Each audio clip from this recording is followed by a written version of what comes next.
ಎಲ್ಲರಿಗೂ ನಮಸ್ಕಾರ. ನಾವು ಈ ಕ್ಲಾಸಲ್ಲಿ ಆಂಧ್ರ ಪ್ರದೇಶ ರಾಜ್ಯ ಯಾವ ರೀತಿಯಲ್ಲಿ ರಚನೆ ಆಯಿತು ಅನ್ನೋದ್ರ ಬಗ್ಗೆ ನೋಡೋಣ.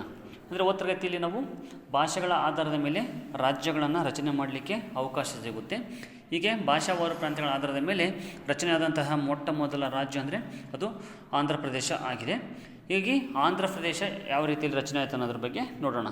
ಫಾರ್ಮೇಷನ್ ಆಫ್ ಆಂಧ್ರ ಪ್ರದೇಶ ನೋಡಿ, 1956 ನವೆಂಬರ್ 1ರಂದು ಭಾಷೆಗಳ ಆಧಾರದ ಮೇಲೆ ಅಂದರೆ ಭಾಷಾನ್ವಯ ಪ್ರಥಮವಾಗಿ ಆಂಧ್ರ ಪ್ರದೇಶ ರಚನೆ ಆಗುತ್ತೆ. ಹೀಗಾಗಿ ಈ ರಚನೆಗೂ ಮುನ್ನ ಹಲವಾರು ಬದಲಾವಣೆಗೂ ಸಹ ಏನಾಗಿರುತ್ತೆ, ಆಂಧ್ರ ಪ್ರದೇಶ ಸಾಕ್ಷಿಯಾಗಿರುತ್ತೆ. ಅಂದರೆ 1947ರಿಂದ 1956 ಕಾಲಮಾನ ಆಂಧ್ರದ ಇತಿಹಾಸದಲ್ಲಿ ಅತ್ಯಂತ ಕ್ಲಿಷ್ಟ ಮತ್ತು ಸಂದಿಗ್ಧ ಇರತಕ್ಕಂಥ ಕಾಲವಾಗಿರುತ್ತೆ. ಅಂದರೆ 1947 ಆಗಸ್ಟ್ 15ರಂದು ಭಾರತ ಸ್ವಾತಂತ್ರ್ಯಗೊಂಡಾಗ ಆಂಧ್ರ 3 ಪ್ರದೇಶಗಳಲ್ಲಿ ವಿಭಾಗವಾಗಿರುತ್ತೆ. ಅಂದರೆ ಯಾವ 3 ವಿಭಾಗಗಳು ಅಂದರೆ ಆಂಧ್ರ ತೀರ ಪ್ರದೇಶ ಅಂತ ಒಂದು ವಿಭಾಗ ಇರುತ್ತೆ, ರಾಯಲು ಸೀಮೆ ಅಂತ ಕರೀತಾ ಇರ್ತಾರೆ ಮತ್ತೊಂದು ವಿಭಾಗವನ್ನು, ಮತ್ತು ತೆಲಂಗಾಣ. ಈ ರೀತಿಯಲ್ಲಿ 3 ವಿಭಾಗಗಳಲ್ಲಿ ಆಂಧ್ರ ಪ್ರದೇಶ ಏನಾಗಿರುತ್ತೆ ಅಂದರೆ ಹಂಚಿಕೆಯಾಗಿರುತ್ತೆ. ಆದರೆ ಈ ಯಾವ ಪ್ರದೇಶಗಳು ಸಹ ಆಂಧ್ರದ ಭಾಗ ಆಗಿರಲಿಲ್ಲ. 3 ವಿಭಾಗಗಳಲ್ಲಿ ವಿಂಗಡಣೆ ಆಗಿದ್ದರೂ ಸಹ ಇದು ಯಾವುದೂ ಸಹ ಆಂಧ್ರ ಪ್ರದೇಶದ ಭಾಗ ಆಗಿರಲಿಲ್ಲ. ನೋಡಿ, ಆಂಧ್ರದ ತೀರ ಪ್ರದೇಶ ಮತ್ತು ರಾಯಲಸೀಮೆ ಬ್ರಿಟಿಷ್ ಭಾರತದ ಮದ್ರಾಸ್ ಅಧಿಪತ್ಯಕ್ಕೆ ಒಳಪಟ್ಟಿರುತ್ತೆ. ಅಂದರೆ ಈ 3 ವಿಭಾಗಗಳಲ್ಲಿ ಆಂಧ್ರದ ತೀರ ಪ್ರದೇಶ ಆಗಿರ್ಬೋದು ಮತ್ತು ರಾಯಲು ಸೀಮೆ ಆಗಿರ್ಬೋದು, ಇವು ಬ್ರಿಟಿಷ್ ಭಾರತದ ಮದ್ರಾಸ್ ಪ್ರಾಂತ್ಯಕ್ಕೆ ಒಂದು ಒಳಪಟ್ಟಂತಹ ಪ್ರದೇಶಗಳಾಗಿ ಕಂಡುಬರ್ತಾ ಇತ್ತು. ತೆಲಂಗಾಣ ಹೈದರಾಬಾದ್ ರಾಜ್ಯದ ಭಾಗವಾದರೂ ಸಹ ಅದು ಸ್ವತಂತ್ರ ದೇಶೀಯ ಸಂಸ್ಥಾನಗಳಲ್ಲಿ ಒಂದಾಗಿರುತ್ತೆ. ಹೀಗಾಗಿ ಅಂದು ಸುಮಾರು 562 ಅಥವಾ 568 ಭಾರತೀಯ ದೇಶೀಯ ಸಂಸ್ಥಾನಗಳು ಆ ಸಂದರ್ಭದಲ್ಲಿ ಇರುತ್ತೆ. ಅವುಗಳಲ್ಲಿ ಹೈದರಾಬಾದ್ ರಾಜ್ಯವೂ ಸಹ ಏನಾಗಿರುತ್ತೆ ಅಂದರೆ ಒಂದು ಪ್ರಮುಖ ದೇಶೀಯ ರಾಜ್ಯವಾಗಿ ಕಂಡುಬರ್ತಾ ಇರುತ್ತೆ. ಆದರೆ ಈ ಹೈದರಾಬಾದ್ ಏನಿದೆಯಲ್ಲ, ಪ್ರಮುಖ ದೇಶೀಯ ರಾಜ್ಯವಾಗಿದ್ದರೂ ಸಹ ಅದು ಭಾರತದ ಗವರ್ನರ್ ಜನರಲನ ಅಧೀನಕ್ಕೆ ಒಳಪಟ್ಟಿರುತ್ತೆ. ನೋಡಿ, ಹೈದರಾಬಾದ್ನ ಆಳ್ವಿಕೆದಾರ ಏನಿದೆಯಲ್ಲ, ಆತ ಅತ್ಯಂತ ಹಿರಿಯ ವ್ಯಕ್ತಿಯಾಗಿರ್ತಾನೆ ಮತ್ತು ಒಬ್ಬ ದೇಶೀಯ ರಾಜನಾಗಿಯೂ ಸಹ ಕಂಡುಬರ್ತಾ ಇರ್ತಾನೆ. ಹೈದರಾಬಾದ್ ರಾಜ್ಯ ತೆಲಂಗಾಣ ಒಳಗೊಂಡಂತೆ ಗುಲ್ಬರ್ಗಾ ವಿಭಾಗದ ಕನ್ನಡದ 4 ಜಿಲ್ಲೆಗಳು ಸಹ ಏನಾಗಿರುತ್ತೆ, ಹೈದರಾಬಾದ್ ಪ್ರಾಂತ್ಯಕ್ಕೆ ಒಳಪಟ್ಟಿರುತ್ತೆ.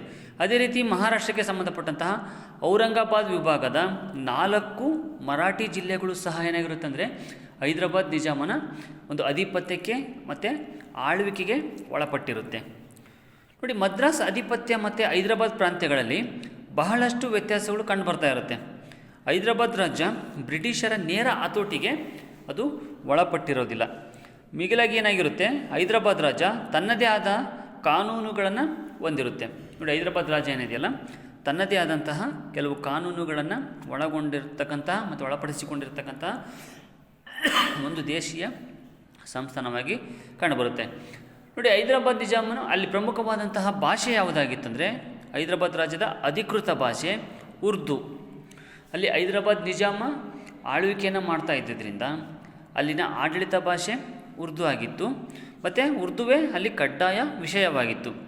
ಹಾಗಾಗಿಯೇ ಹೈದರಾಬಾದ್ನಲ್ಲಿ ಎಲ್ಲ ದಾಖಲೆಗಳನ್ನು ಉರ್ದು ಭಾಷೆಯಲ್ಲೇ ಬರೆದು ಇಡಲಾಗಿರುತ್ತೆ.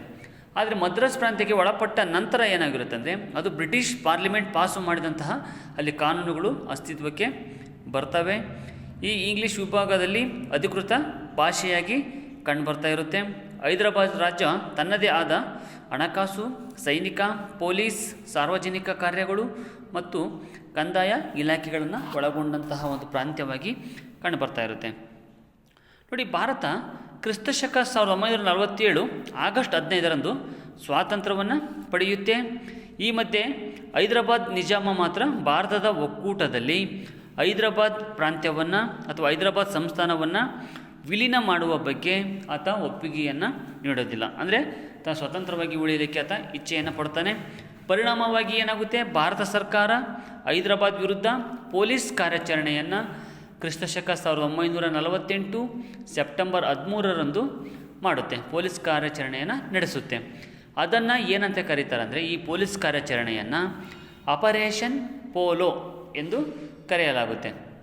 ಹೀಗಾಗಿ ಈ ಕಾರ್ಯಾಚರಣೆ ನಡೆದ 5 ದಿನಗಳ ನಂತರ ಅಂದರೆ 1948 ಸೆಪ್ಟೆಂಬರ್ 18ರಂದು ಹೈದರಾಬಾದ್ನ ನಿಜಾಮ ಶರಣಾಗತಿಯನ್ನು ಆಗ್ತಾನೆ. ಅಂದರೆ ಈ ಆಪರೇಷನ್ ಪೋಲೋ ಕಾರ್ಯಾಚರಣೆಯಲ್ಲಿ ಪೊಲೀಸ್ ಕಾರ್ಯಾಚರಣೆ ನಡೆದಂಥ ಸಂದರ್ಭದಲ್ಲಿ 1948 ಸೆಪ್ಟೆಂಬರ್ 18ರಂದು ಹೈದರಾಬಾದ್ನ ನಿಜಾಮ ಭಾರತೀಯ ಒಂದು ಸೈನ್ಯಕ್ಕೆ ಶರಣಾಗತನಾಗ್ತಾನೆ.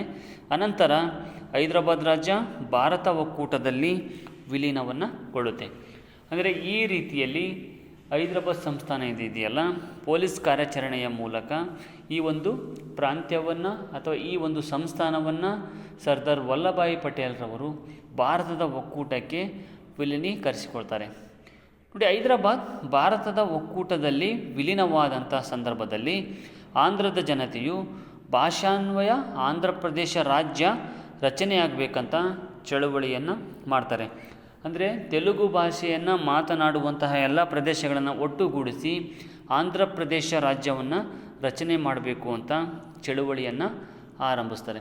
ಹೀಗಾಗಿ ಈ ಚಳುವಳಿಯನ್ನು ಮಾಡಲಿಕ್ಕಾಗಿಯೇ ಆಂಧ್ರ ಮಹಾಸಭಾ ಎಂಬ ಒಂದು ಸಂಸ್ಥೆಯನ್ನು ಸ್ಥಾಪನೆ ಮಾಡ್ತಾರೆ. 1914 ಮತ್ತು 1915 ಆಂಧ್ರ ಮಹಾಸಭೆಯ ನಿರ್ಣಯಗಳು ಕನ್ನಡಿಗರನ್ನು ಎಚ್ಚರದಿಂದ ಇರುವಂತೆ ಅವು ಮಾಡುತ್ತೆ.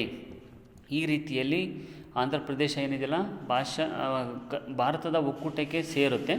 ನಂತರದಲ್ಲಿ ಭಾಷೆಯನ್ನು ಆಡುವುದರ ಆಧಾರದ ಮೇಲೆ ಪ್ರತ್ಯೇಕವಾದಂತಹ ಆಂಧ್ರ ಪ್ರದೇಶ ರಾಜ್ಯವನ್ನು ರಚನೆ ಮಾಡಬೇಕು ಅಂತ ಅಲ್ಲಿ ಆಂಧ್ರ ಮಹಾಸಭಾ ಎಂಬ ಸಂಸ್ಥೆಯ ಮೂಲಕ ಜನ ಚಳುವಳಿಯನ್ನು ಆರಂಭಿಸ್ತಾ ಹೋಗ್ತಾರೆ. ಇನ್ನು ಇದು ಈ ತರಗತಿಯಲ್ಲಿ ಇಷ್ಟರಲ್ಲಿ. ನಂತರದ ತರಗತಿಯಲ್ಲಿ ಮತ್ತು ಯಾವ ರೀತಿಯಲ್ಲಿ ಯಾವ ಅಧಿವೇಶನಗಳಾಗಿರ್ಬೋದು, ಯಾವ ಸಮಿತಿಗಳನ್ನು ರಚನೆ ಮಾಡುವುದರ ಮೂಲಕ ಒಂದು ಭಾಷಾವಾರು ಪ್ರಾಂತ್ಯಗಳನ್ನು ರಚನೆ ಮಾಡಲಿಕ್ಕೆ ಅನುಮತಿಯನ್ನು ನೀಡಿದರು ಅಂತ ನಾವು ನಂತರದ ತರಗತಿಯಲ್ಲಿ ನೋಡೋಣ. ಈ ಹೊತ್ತಿಗೆ ಇಷ್ಟಿರಲಿ.